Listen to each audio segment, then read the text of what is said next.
नमस्ते। चीन उइगर मुस्लिमों के साथ अत्याचार करता है, ये बात किसी से छिपी नहीं है। चीन के अत्याचारों के ढेरों वीडियो सामने आ चुके हैं। यही वजह है कि मानवाधिकार समूह लंबे समय से चीन पर एक्शन की मांग कर रहे हैं। ऐसी मांग एक बार फिर से उठी है। उइगर मानवाधिकार नेताओं ने पूर्वी तुर्किस्तान क्षेत्र में उइगर, कजाक, किर्गिज और अन्य तुर्क समूह के खिलाफ चीन के जरिए किए जा रहे नरसंहार और अपराधों को लेकर कार्रवाई की मांग की है। इन अत्याचारों में सामूहिक नजरबंदी, जबरन मजदूरी और लगभग 10 लाख तुर्क बच्चों को सरकार के जरिए ऑपरेट होने वाली फैसिलिटी में जबरन बंद करना शामिल है। चीनी सरकार और सीसीपी पूर्वी तुर्किस्तान पर अपने औपनिवेशिक कब्जे को बनाए रखने के लिए नरसंहार और मानवता के खिलाफ अपराधों को उपकरण के रूप में इस्तेमाल कर रहे हैं।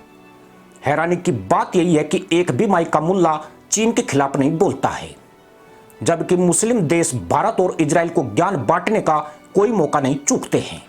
मई 2014 में चीन की सरकार ने अतिवाद, अलगाववाद और आतंकवाद से निपटने के नाम पर पूर्वी तुर्किस्तान में उइगरों और अन्य तुर्क लोगों पर पीपुल्स वॉर का ऐलान किया था। 2016 तक पीपुल्स वॉर मानवता के खिलाफ नरसंहार और अपराधों के रूप में तब्दील हो गया। इसकी मुख्य वजह अंतर्राष्ट्रीय संगठनों की तरफ से चीन पर कोई एक्शन नहीं लेना था। चीन ने लोगों को कंसंट्रेशन कैंपों में ठूसना शुरू कर दिया। लाखों लोगों को नजरबंद किया गया। सिर्फ इतना ही नहीं, बल्कि कैंपों में हजारों लोगों की नसबंदी की गई। महिलाओं के साथ दुष्कर्म किए गए और उनकी भी नसबंदी कर दी गई। लाखों लोगों को कैंपों में ठूसकर उनसे जबरन मजदूरी करवाने की भी जानकारी सामने आई।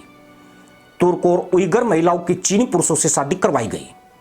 उइगर इलाकों में मौजूद धार्मिक और सांस्कृतिक इमारतों को ढाया गया। तुर्क और उइगर भाषाओं पर पाबंदी लगा दी गई।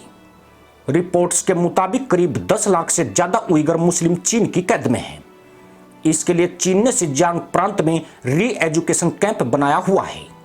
यहीं पर ट्रेनिंग देने के नाम पर मुसलमानों को प्रताड़ित किया जाता है। चीन में उइगर मुसलमान अल्पसंख्यक तुर्क जातीय समूह से संबंध रखते हैं। कहा जाता है कि ये मूल रूप से मध्य और पूर्वी एशिया से चीन आए हैं। चीन के सिंजियांग प्रांत में इनकी आबादी कई लाख की है। ये तुर्की भाषा बोलने में सहज है। चीन में जिन 55 अल्पसंख्यक समुदाय को आधिकारिक मान्यता मिली है, उनमें उइगर भी शामिल हैं। मानवाधिकार समूह की एक रिपोर्ट के मुताबिक अकेले सिंजियांग प्रांत में 10 लाख से अधिक उइगर मुसलमानों को डिटेंशन सेंटर्स में कैद करके रखा गया है, जहां चीनी अधिकारी उनसे अमानवीय तरीके से पेश आते हैं। कुछ लोगों ने अपने साथ यौन उत्पीड़न होने की बात भी कही है। किसी को जबरन नग्न किया गया तो किसी के साथ दुष्कर्म हुआ है। किसी के साथ यौन हिंसा हुई तो किसी को जबरन इंजेक्शन और दवाइयां खिलाई गई। जिन लोगों को इंजेक्शन लगाया जाता था या दवाई खिलाई जाती थी, उन्हें यह तक नहीं बताया जाता था कि उन्हें किस चीज की दवा दी जा रही है। चीन में महिलाओं के हिजाब पहनने, पुरुषों को असामान्य रूप से दाढ़ी बढ़ाने, बच्चों को मुस्लिम नाम देने और रमजान के दौरान रेस्टोरेंट बंद करने जैसी गतिविधियों पर रोक लगा रखी है। यहां तक कि सार्वजनिक कार्यक्रमों, शैक्षिक ग्रंथों और नारों में भी उइगर भाषा के इस्तेमाल पर रोक है।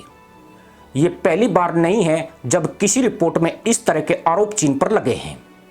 कई रिपोर्ट्स का दावा है कि जिस री एजुकेशन कैंप में उइगरों को रखा जाता है, वहां महिलाएं और बच्चों से रेप होता है।